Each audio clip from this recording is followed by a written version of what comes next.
వచ్చారు. ఆవిడ పరిటాల సునీత గారు ఏం మాట్లాడారు చూసి తర్వాత హోమ్ మినిస్టర్ గారి దగ్గరికి వెళ్ళాం. ఎమ్మెల్యే వస్తున్నారని పోలీసులు కూడా రెడ్ కార్పెట్ వేసి ఆహ్వానించినారు.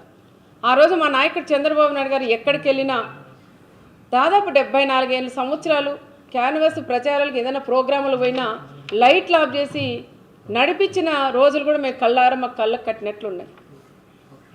ఆ విధంగా మేము కూడా చేయకోకుండా జగన్ రెడ్డి వచ్చినప్పుడు రెడ్ కార్పెట్ వేసి పోలీసుల్ని ఎక్కడ ఇబ్బంది లేకోకుండా వచ్చిన వాళ్ళ కార్యకర్తలు కూడా పంపించమని చెప్పిన నాయకుడు మా నాయకుడు చంద్రబాబు నాయుడు గారు. పోలీసు కూడా అదే విధంగా చేశారు. మరి పోలీసుని ఎందుకు టార్గెట్ చేస్తున్నారో అర్థం అంటే నీకు రెడ్ కార్పెట్ వేసిన దానిక, లేదంటే ఎక్కడ వాళ్ళు అక్కడ కట్ చేసి ఉంటే నీ దగ్గరకు ఒక పిల్ల కుండ కూడా నీ దగ్గరికి రాదు. ఆ విధంగా చేసే శక్తి మా అన్న చంద్రబాబు నాయుడులో ఉంది. మరి ఈరోజు పదే పదే పోలీసులు కూడా చేస్తున్నారు. ఒక ఎస్ఐ అండి, ఒక బీసీకి సంబంధించిన ఒక ఎస్ఐని ఆయన ఎందుకు టార్గెట్ చేస్తున్నారో అర్థం కాల. ఆయన పదే పదే ఒక మాజీ సీఎం లెవెల్లో ఉండే వ్యక్తి ఒక బ్రోకర్ అంటాడు, ఒక ఎస్ఐ వచ్చి మన వీడియో కాల్లో మాట్లాడించినామంటారు.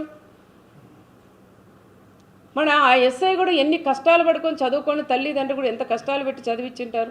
ఒక ఎస్ఐ అయితే ఎస్ఐది ఏముంటుందండి, పై స్థాయి వాళ్ళు ఏం చెప్తే అది చేసేవాళ్ళు.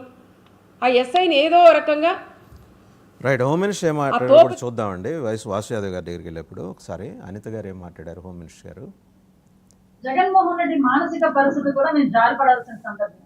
నిన్న టూర్ ప్రోగ్రామ్ లో కూడా ఏదో భద్రతా వైకల్యాలు వచ్చినాయి, ఏదో ఇష్టానుసారంగా పోలీసులు భద్రత కల్పించలేకపోయారు, గవర్నమెంట్ భద్రత కల్పించలేకపోయిందని నిన్న చాలా మంది బయటకు వచ్చి మాట్లాడిన పరిస్థితి.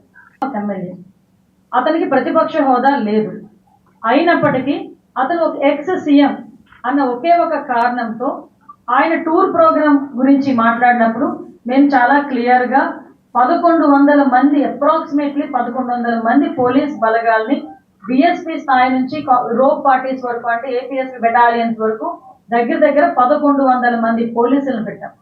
అంటే మీరు అనుకోవచ్చు ఒక ఎక్స్ సీఎం కి 1100 మంది పోలీసులు ఎందుకండి అని. కానీ అతను వెళ్తున్న ప్రాంతం చాలా సెన్సిటివ్ ప్రాంతం. తను వెళ్తున్న ప్రాంతంలో ఏదైనా గొడవలు జరిగే పరిస్థితి ఉండి లా అండ్ ఆర్డర్ కనుక ఇబ్బంది పడితే సామాన్యమైన ప్రజలు ఇబ్బంది పడతారని ఒకే ఒక కారణంతో గౌరవ ముఖ్యమంత్రి గారి ఆదేశాల మేరకు డీసీపీ గారు అందరూ కలిసి సుమారుగా 1100 మందిని అక్కడ డిప్లాయ్ చేశాం. సో అదే వాసు యాదవ్ గారు, సో మీ నాయకుడు ఎక్కడికి వెళ్ళినా అరాచకం, విధ్వంసం, దౌర్జన్యం, దురాగతం, ఇంకా ఏంటి అఘాయిత్యాలు. సో ఆయన వెళ్తుంటే కాలగైడ్లు ముఠా వెళ్తున్నట్టు వెనకాల 1500 మంది